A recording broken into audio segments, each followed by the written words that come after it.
Film की शुरुआत में एक गर्भवती महिला नतालिया दिखाई जाती है। जब उसे प्रसव का समय आता है, उसकी मां अलिना उसे तुरंत अस्पताल ले जाती है। देर रात होने के कारण ज्यादातर डॉक्टर मौजूद नहीं होते, लेकिन एक नर्स उसकी देखभाल करती है। नतालिया एक बच्चे को जन्म देती है, लेकिन बच्चे को देखकर सभी हैरान और चिंतित हो जाते हैं, क्योंकि वह हवा में उड़ने लगता है। नतालिया अपनी मां को बताती है कि उनके घर में एक देवदूत बच्चा पैदा हुआ है। अलिना, जो अनुभवी है, समझ जाती है कि यह बच्चा सामान्य नहीं है। वह बच्चे का गुरुत्वाकर्षण न होने की बात जानती है। नर्स के मना करने के बावजूद वे अस्पताल छोड़कर घर चले जाते हैं। घर पहुंचने पर अलिना नतालिया से बच्चे के रक्षक के बारे में पूछती है, लेकिन नतालिया कुछ याद नहीं कर पाती। अलिना उसे चेतावनी देती है कि बच्चे की सच्चाई छुपानी होगी, वरना मुश्किलें आ सकती हैं। वे बच्चे का नाम ऑस्कर रखते हैं। ऑस्कर वाकई असाधारण है, क्योंकि उसका पालन पोषण आसान नहीं है। वह अकेले रहने पर छत से चिपक जाता है। उसकी दादी उसके लिए विशेष पट्टियां बनाती हैं ताकि वह जमीन पर रहे। वे छत को नरम और मुलायम बनाते हैं ताकि उसे चोट न लगे। वे डरते हैं कि अगर ऑस्कर बाहर गया तो वह अंतरिक्ष में उड़ सकता है, इसलिए वे उसे घर में ही रखते हैं। ऑस्कर बड़ा होने पर सुपरमैन के कार्टून देखता है और खुद को सुपर हीरो मानता है। वह अपनी मां नतालिया से बार बार पूछता है कि उसे बाहर क्यों नहीं जाने दिया जाता। ये आ गए लेकिन वे टाल मटोल करती हैं। वह खिड़की से स्कूल जाते बच्चों को उदास नजरों से देखता है।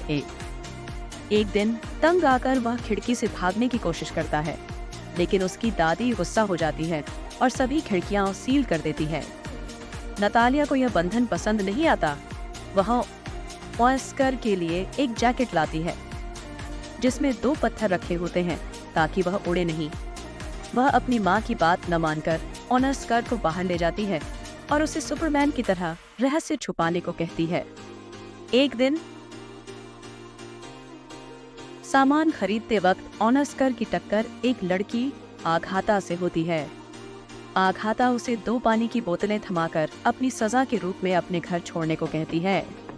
ऑस्कर अनिच्छा से उसके साथ जाता है। वजन के कारण वह जैकेट के पत्थर निकाल देता है। आघाता के घर पहुंचकर जब वह बोतलें छोड़ता है तो वह हवा में उड़ने लगता है। आघाता हैरान होकर उसे सुपरमैन कहती है। वह अपनी पत्थरों से भरी गुलाबी थैली लाकर ऑस्कर को नीचे उतारती है। दोनों गहरे दोस्त बन जाते हैं। ऑस्कर उसे अपनी सच्चाई छुपाने की कसम दिलाता है। इधर ऑस्कर की मां और दादी उसकी गुमशुदगी से परेशान है। जब ऑस्कर घर लौटता है तो वह आघाता के बारे में बताता है, लेकिन यह झूठ बोलता है कि उसने अपना राजस नहीं खोला। बाद में नतालिया को पता चलता है कि आघाता को सच पता है और वह ऑस्कर को उससे मिलने से रोक देती है। पड़ोसियों को शक होता है कि ऑस्कर को घर में कैद रखा जा रहा है और वे पुलिस को सूचना दे देते हैं। पुलिस के दबाव में ऑस्कर को स्कूल भेजना पड़ता है। नतालिया को लगता है कि ऑस्कर कभी सामान्य जीवन नहीं जी पाएगा। वह ऑस्कर और उसकी दादी के साथ घर छोड़कर दूर चली जाती है। कई साल बाद ऑस्कर बड़ा हो जाता है।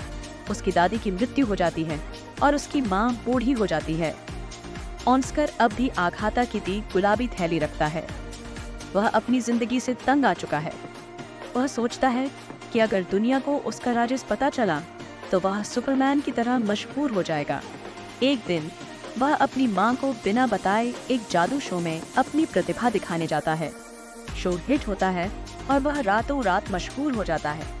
एक एजेंट डेविड उसे और प्रसिद्ध करने का वादा करता है।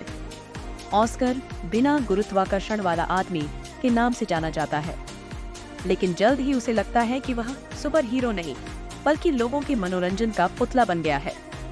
उसकी माँ और दादी की गलत छवि दिखाने वाली किताबें और वृत्त चित्र उसे परेशान करते हैं। आखिरी शो में उसे देवदूत की पोशाक पहनने को कहा जाता है, जिसे वह नापसंद करता है। गुस्से में वह दर्शकों को बुरा भलाता था पलासिंग कियाली कहता है और अपने एजेंट से कहता है कि वह अब और काम नहीं करेगा। वह अपनी माँ से विदा लेकर अलग जीवन जीने का फैसला करता है। दुनिया को बताया जाता है कि बिना गुरुत्वाकर्षण वाला आदमी मर गया या हवा में उड़ गया। कई साल बाद ऑस्कर एक होटल में रिसेप्शनिस्ट बनकर दाढ़ी और व्हील चेयर के साथ अपनी पहचान छुपाकर जी रहा है। एक दिन वह आघाता से मिलता है, जो उसकी गुलाबी थैली से उसे पहचान लेती है। आघाता का जीवन केवल पैसे कमाने तक सीमित है और वह संतुष्ट नहीं है। ऑस्कर उससे अपनी भावनाएं साझा करता है, लेकिन वह